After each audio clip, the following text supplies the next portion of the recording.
Hi Room 109 Gators. It's time for some math for your remote learning for the week. Today I want to talk about some of the properties of multiplication. The first is the commutative property. And you're probably saying, I wonder what that is. But as soon as I explain it, you'll remember what it is.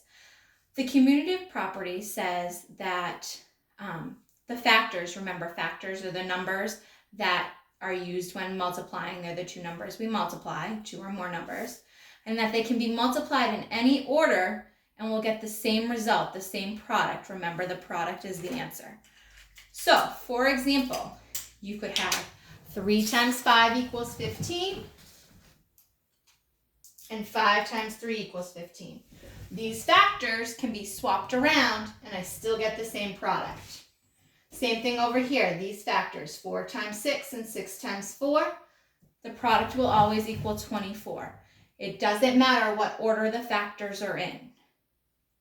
So the commutative property says you can swap the order and get the same result. One of the other properties we're going to go over is the distributive property of multiplication. This one is a little bit trickier, so we're going to spend a little bit more time on it.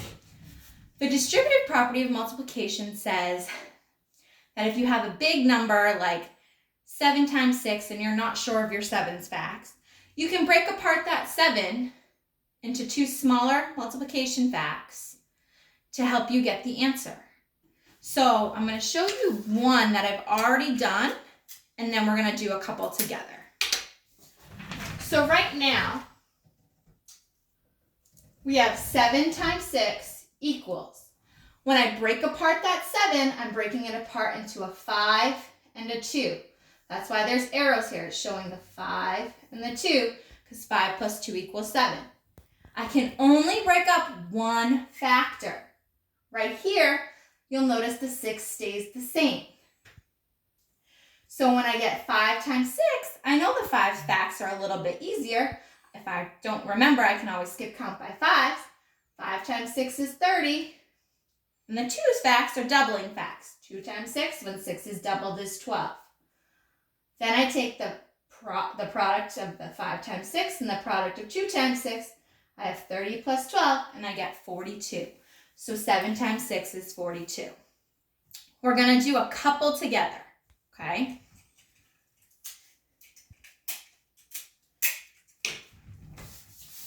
I'm using a darker paper in the back so it doesn't go, the marker doesn't get on my wall. Okay.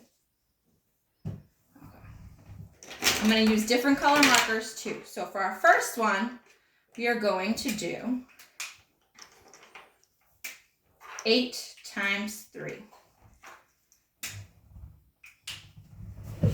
So I have 8 times 3 equals. If that 8 is too big of a factor that you're not sure how to do it, break it apart. So I'm going to break the 8 into 4 and 4. So I'm going to do 4 here. And it's going to be times the 3, because remember, we're not changing.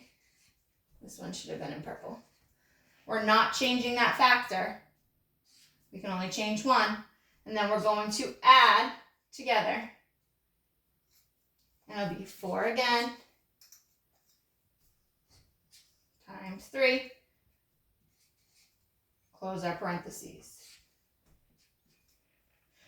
So I can do 4 times 3. If I'm not sure, I can skip count. 4, 8, 12. This is 12. I'm going to add the two products together, not multiply them. 4 times 3 is 12 again. That's a doubles fact that I know. 12 plus 12 equals 24. So 8 times 3 is equal to 24. We'll do another one together. We'll do 9 times 6.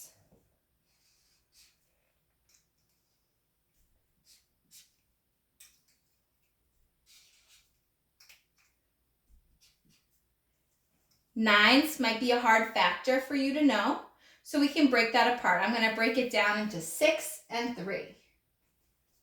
So remember, we're going to have our parentheses, and we're going to add them together. But inside the parentheses, we multiply. So I'm going to break that 9 apart, and I told you we're going to break it apart into 6 and 3. If you notice, I'm keeping all the colors the same. The 9 is the 6 and the 3 broken apart. This 6 does not change. So we keep it as a 6 here and a 6 here. You'll notice it's 6, 6, and 6. Okay. So now I know that 9 times 6, I'm going to break it down. 6 times 6. If I'm not sure, I can skip count by 6s. I can draw my array. If I do know, I know that it's 36. Remember, I'm going to bring down my addition sign. 3 times 6, 18. This is not a problem that third graders should be able to do quickly in their heads, because you can make a lot of mistakes. It might be easier if you go to the side and set it up, algorithm style, and do 8 plus 6, which is 14. You regroup your tens, 3, 4, 5. 9 times 6 equals 54. This one's going to take a lot of practice. It's okay if you have trouble in the beginning, as long as we keep working on it. So this week, as you go through the daily lessons, you'll be focusing on the commutative property and the distributive property. If you have any questions, don't be afraid to reach out. Happy learning!